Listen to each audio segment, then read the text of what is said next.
In this video and the next, we're going to deepen our understanding of memory.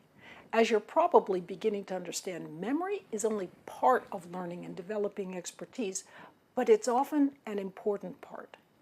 It may surprise you to learn that we have outstanding visual and spatial memory systems that can help form part of our long-term memory. Here's what I mean.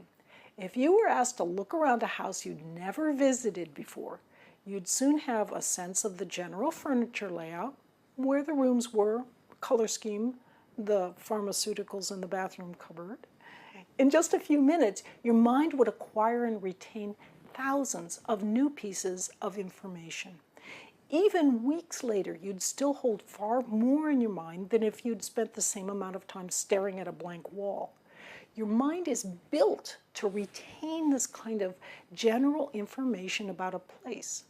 You can greatly enhance your ability to remember if you tap into these naturally supersized visual spatial memorization abilities. Our ancestors never needed a vast memory for names or numbers, but they did need a memory for how to get back home from the 3-day deer hunt or for the location of those plump blueberries on the rocky slopes to the south of the camp. These evolutionary needs helped lock in a superior where things are and how they look memory system. To begin tapping into your visual memory system, try making a very memorable visual image representing one key item you want to remember. For example, here's an image you could use to remember Newton's second law, F is equal to ma. This is a fundamental relationship relating force to mass and acceleration that only took humans a couple of 100,000 years to figure out.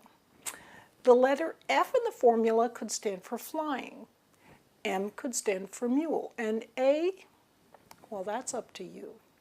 Part of the reason an image is so important to memory is that images connect directly to your right brain's visual spatial centers. The image helps you encapsulate a seemingly humdrum and hard to remember concept by tapping into visual areas with enhanced memory abilities. The more neural hooks you can build by evoking the senses, the easier it will be for you to recall the concept and what it means. Beyond merely seeing the mule, you can smell the mule, you can feel the same windy pressure the mule is feeling.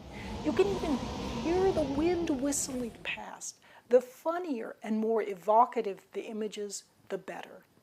Focusing your attention brings something into your temporary working memory, but for that something to move from working memory to long-term memory, two things should happen. The idea should be memorable. There's a gigantic flying mule braying F is equal to ma on my couch, and it must be repeated. Otherwise, remember your tiny metabolic vampires? They can suck away the neural pattern related to that memory before it can strengthen and solidify.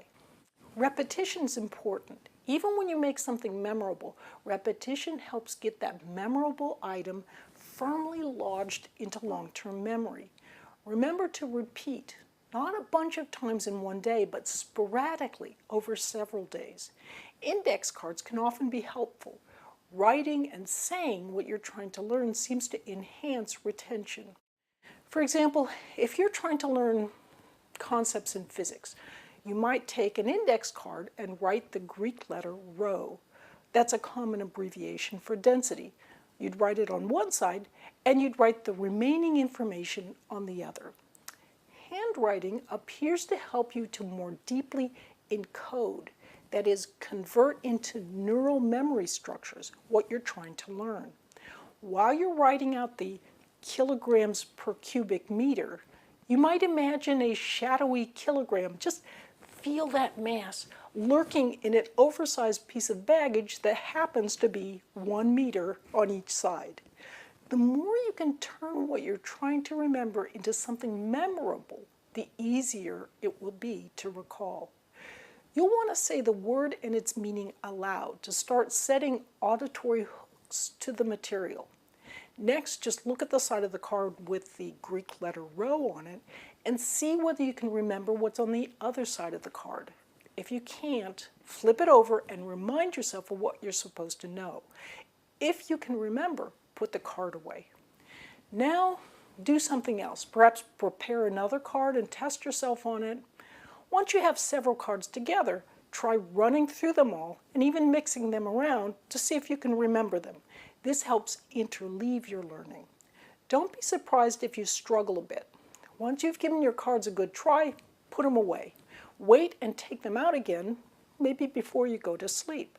Remember that sleep is when your mind repeats patterns and pieces together solutions. Briefly repeat what you want to remember over several days, perhaps for a few minutes each morning or each evening.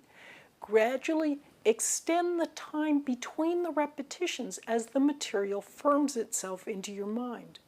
By increasing your spacing as you become more certain of mastery, you'll lock the material more firmly into place.